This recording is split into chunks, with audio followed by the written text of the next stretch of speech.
Exodus chapter 3. Meanwhile Moses was tending the flock of his father-in-law Jethro, the priest of Midian. Leading the flock beyond the wilderness, he came to the mountain of God, Horeb. There the angel of the Lord appeared to him as fire flaming out of a bush. When he looked, although the bush was on fire, it was not being consumed. So Moses decided, I must turn aside to look at this remarkable sight. Why does the bush not burn up? When the Lord saw that he had turned aside to look, God called out to him from the bush, Moses, Moses. He answered, Here I am. God said, Do not come near.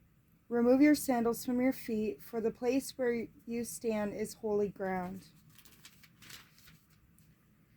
I am the God of your father, he continued, the God of Abraham, the God of Isaac, and the God of Jacob. Moses hid his face, for he was afraid to look at God. The call and commission of Moses. But the Lord said, I have witnessed the affliction of my people in Egypt and have heard their cry against their taskmasters, so I know well that they are suffering. Therefore I have come down to rescue them from the power of the Egyptians and lead them up from that land into a good and spacious land, a land flowing with milk and honey.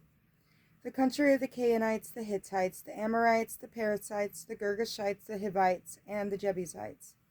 Now indeed the outcry of the Israelites has reached me, and I have seen how the Egyptians are oppressing them. Now go on, I am sending you to Pharaoh to bring my people, the Israelites, out of Egypt. But Moses said to God, Who am I that I should go to Pharaoh and bring the Israelites out of Egypt? God answered, I will be with you, and this will be your sign, that I have sent you. When you have brought the people out of Egypt, you will serve God at this mountain. But, said Moses to God, if I go to the Israelites and say to them, The God of your ancestors has sent me to you, and they ask me, What is his name? What do I tell them? God replied to Moses, I am who I am.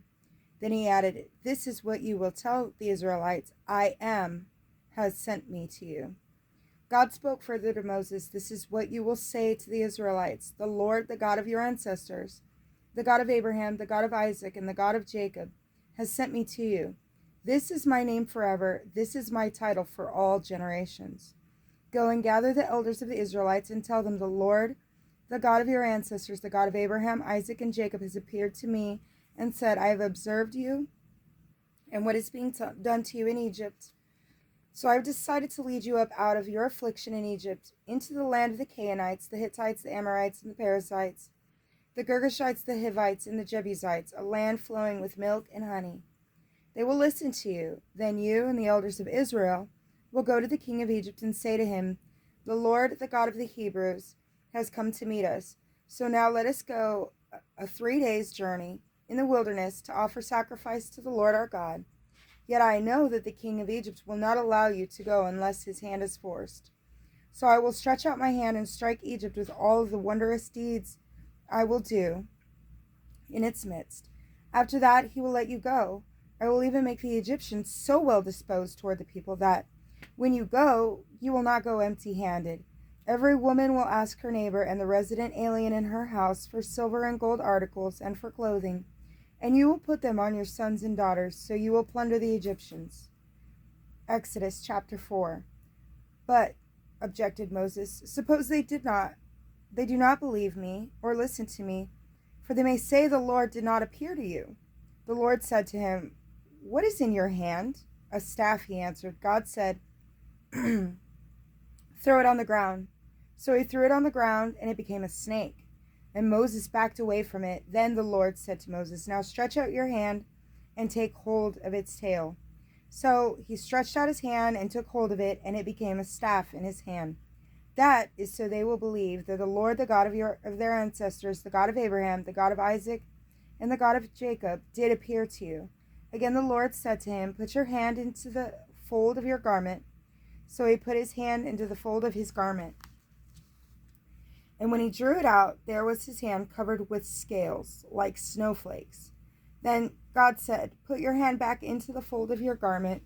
So he put his hand back into the fold of his garment, and when he drew it out, there it was again, like his own flesh. If they do not believe you, or pay attention to the message of this first sign, they should believe the message of the second sign. And if they do not believe even these 2 signs and do not listen to you, take some water from the Nile and pour it onto dry land. The water you take from the Nile will become blood on the dry land." Aaron's office as assistant. Moses, however, said to the Lord, "If you please, my Lord, I have never been eloquent, neither in the past nor now that you have spoken to your servant, but I am slow of speech and tongue." The Lord said to him, "Who gives one person speech? Who makes another mute or deaf, seeing or blind? Is it not I, the Lord? Now go, I will assist you in speaking and teach you what you are to say." But he said, "If you please, my Lord, send someone else." Then the Lord became angry with Moses and said, "I know there is your brother, Aaron the Levite, who is a good speaker. Even now he is on his way to meet you. When he sees you, he will truly be glad. You will speak to him and put the words in his mouth. I will assist both you and him in speaking, and teach you both what you are to do. He will speak to the people for you. He will be your spokesman, and you will be as God to him. Take this staff in your hand. With it you are to perform the signs." Moses' return to Egypt. After this, Moses returned to Jethro, his father-in-law, and said to him, "Let me return to my kindred in Egypt to see whether they are still living." Jethro replied to Moses, "Go in peace." Then the Lord said to Moses in Midian, "Return to Egypt, for all those who sought your life are dead." So Moses took his wife and his sons, mounted them on the donkey, and started back to the land of Egypt. Moses took the staff of God with him. The Lord said to Moses, "On your return to Egypt, see that you perform before Pharaoh all the wonders I have put in your power. But I will harden his heart, and he will not let the people go. So you will say to Pharaoh, 'Thus says the Lord, Israel is my son, my firstborn. I said to you, let my son go, that he may serve me. Since you refuse to let him go, I will kill your son, your firstborn.'" On the journey, at a place where they spent the night, the Lord came upon Moses and sought to put him to death. But Zipporah took a piece of flint and cut off her son's foreskin, and touching his feet, she said, "Surely you are a spouse of blood to me."